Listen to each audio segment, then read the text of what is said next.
Hi everyone, my name's Dylan Potter. I'm one of the partners here at Howe & Rustling. Before we dive in today, let me start by mentioning that everything I'm about to say is my own opinion, and it may not align with the broader views of my firm, and it certainly shouldn't constitute a guarantee of any type. But today, I wanted to talk about the lessons I've learned over the years of working with people and their money. I've always had a habit of jotting down lessons that I've learned along the way. I think it likely stems from my Army days when every leader carried a small green notebook in their pocket to capture lessons learned or mission plans or insights along the way. I've kept this habit because, in my opinion, I think about 90% of any profession can be learned in about 3 years. But it's that remaining 10%, those rare, defining moments, that take much longer to master. In his book Succeeding, author John Reed writes, when you first start to study a field, it seems like you have to memorize a zillion things. You don't. What you need is to identify the core principles, generally 3 to 12 of them, that govern the field. The million things you thought you had to memorize are simply various combinations of the core principles. That's why I reflect on the lessons I've gathered along the way. So what follows is a collection of insights that I've captured over the years. Number 1, let optimism be your default setting. Optimism isn't naive, it's powerful. Edwin Land, the creator of Polaroid, said, "Optimism is a moral duty." Pessimism often sounds wise, but as Mark Twain wrote, there is no sadder sight than a young pessimist. Number 2, a good strategy you can stick with usually beats a perfect one you can't. Most people say they're long-term investors until the short-term tests them. Markets don't tend to fall in isolation. They tend to fall during broader chaos. As Morgan Housel wrote, returns do not come for free. They demand a price, paid in uncertainty, confusion, and fear. Number 3, temperament usually beats intelligence. Warren Buffett said, "What you need is the temperament to control the urges that get others into trouble."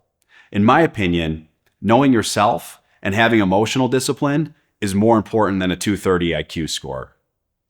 Number 4, your experiences shape your risk tolerance. Risk isn't just math, it's memory. Those who live through crashes or bankruptcies or recessions carry permanent emotional scars that shape how they invest. Number 5, simple beats complex. Fancy strategies sound smart when you're having cocktails with your buddies, but according to Institutional Investor magazine, even elite endowments often trail a basic 60-40 portfolio according to the publication.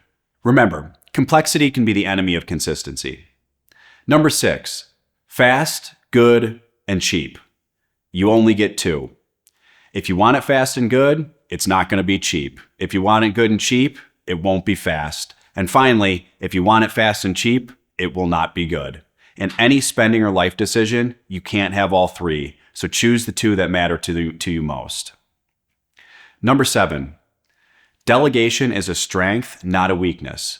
Letting go shows confidence and prepares others to succeed. Number 8, spend money where love and experience overlap. If you draw a Venn diagram, on one side write people you love, on the other side write experiences. If those 2 circles intersect with any financial decision, always consider spending the money. Number 9, don't let the tax tail wag the life dog. Yes, taxes matter. We all hate paying them. But they're not everything. As Charlie Munger said, trying to minimize taxes too much is one of the great causes of really dumb mistakes.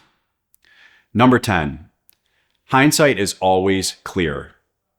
Eisenhower drafted a letter assuming D-Day failed, proof that certainty only exists in retrospect. Give yourself a little bit of grace for the things you didn't foresee. Number 11, there is no hack. Success comes from doing the obvious thing for an uncommonly long period of time, as Shane Parrish wrote. Number 12, a 70% plan executed now beats a 100% plan that's executed too late. We have to accept imperfect information, we must act, and we must move forward. Waiting for perfect clarity is procrastination, and making no decision is a decision in and of itself. Number 13, destroy your own best ideas. As Munger said, I'm pleased when I can destroy an idea I've worked very hard on. Stay flexible. Adaptability is a competitive edge, even against AI. And again, if you're worried about AI taking over the world, my advice is simple. Become someone AI would struggle to replicate. Cultivate a diverse set of perspectives, embrace unconventional ideas, and avoid becoming attached to any single belief or approach. As a general observation, the more adaptable and open-minded you are, the harder it is for AI to mimic your thinking. Number 14, be wary of billionaire advice. Their circumstances aren't yours. Buffett and Munger are exceptions because they teach principles and not tactics. Number 15, rich and wealthy are not the same thing. Rich is about money, wealth is about freedom, relationships, and purpose. True wealth is living on your own terms. Number 16, in my opinion, no one is immune from being humbled. In the Army, we used to say competence breeds confidence, confidence breeds complacency, and complacency breeds catastrophe. Number 17, age is a mindset. I've met 90-year-olds that are full of life and 40-year-olds who have already stopped growing. We got to keep learning and we've got to keep moving. Number 18, most decisions are reversible. Jeff Bezos distinguishes between two types of decisions, type 1 and type 2. He calls them one-way doors and two-way doors. Type 1 decisions are high-stakes, irreversible choices that require careful deliberation because they have significant consequences. Once made, they are difficult or nearly impossible to reverse, like walking through a one-way door.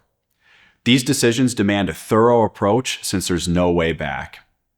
Type 2 decisions, on the other hand, are more like revolving doors. They're low-stakes, reversible choices that can be quickly adjusted or undone if they don't work out.